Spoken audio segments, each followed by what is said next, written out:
Hi, and thanks for watching our AG08 Quick Setup series. In this video, we'll focus on the output section, including the hardware, managing output routing from the controller software, Mixminus for individual monitors, and a foot switch output dimmer. The back of the AG08 has three different outputs: the line 7/8 out, Mixout, and monitor out that can either be configured in the bottom right of the controller software or in the settings menu. First, the channel 7/8 TRRS jack serves as both an input and output for iPhones and Androids, so you can easily integrate all audio from the AG08 into your teleconferencing or voice chat apps like Teams or Discord. It can also be connected to your PS5 or Xbox controllers, allowing your streaming audience to hear the 3D audio from your console's gameplay. There's also a stereo TRS Mixout that can be used for sending unattenuated audio to recorders or external audio devices, as well as monitor outs with either stereo TRS or XLR outputs. The main difference between the mix out and monitor out is that the signal level for the monitor outs can be controlled with the monitor knob on the top panel. This will allow you to easily adjust the signal level going to any connected stereo monitors or audio devices. The top panel output section also includes a streaming out LED meter, as well as a Q switch, which we'll explain in a moment. On the right side are the controls for personal headphone monitor 1 and 2. Podcasters can connect their headphones using the stereo TRS jacks at the top with individual volume knobs to control each just below them. Gamers can also use a Y adapter from a headset with microphone to connect monitor 1. However, it's important to note that connecting the headset mic will disable and override the channel 1 mic line input. At the bottom are Mixminus switches for each monitor channel, which can be customized in the AG08 controller. In the settings menu, you'll find the Mixminus menu for monitor phones 1 and 2.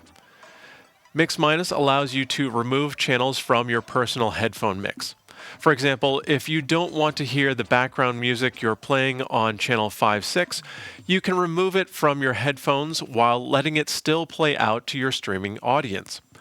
Once you've made your selections, press the Mix-Minus switch. This will let you hear your own mix minus the channels you've selected. Q is another useful switch that lets you quickly change between your own headphone audio mix and the streaming audio going out to your listeners. The audio from the Q switch links directly to the streaming mix bus, so when it is active, you'll hear all audio except for channels where the streaming switch is turned off.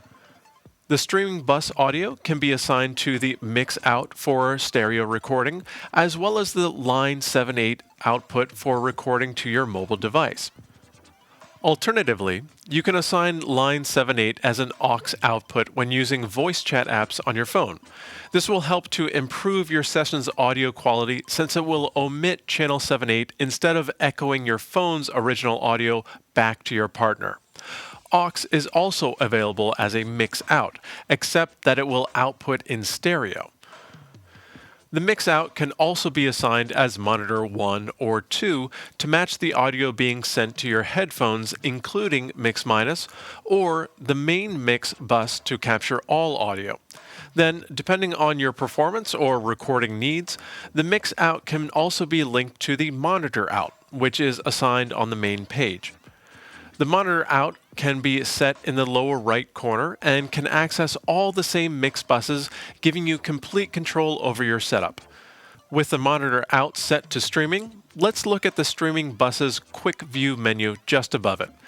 Here, you'll be able to check your streaming audio at a glance with meters to see the audio coming into and out of the streaming bus, as well as meters for the maximizer, which we'll look at in its own dedicated video.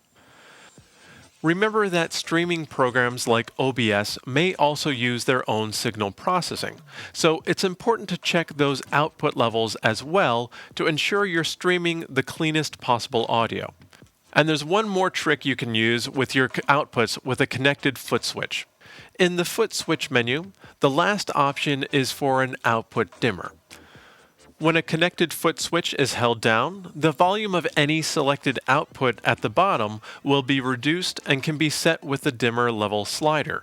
For example, if you're recording and using a looping track and you want to talk to your partner between takes without stopping the loop, the output dimmer can drop the level of the loop while you talk. Or while gaming and using Discord, the output dimmer can be used to briefly dim your gameplay audio so you can more easily hear your friends on Discord. Now that you know your way around the AG08's output section, make sure to check out the rest of our AG08 video series to learn about the other great features of this incredible live streaming mixer.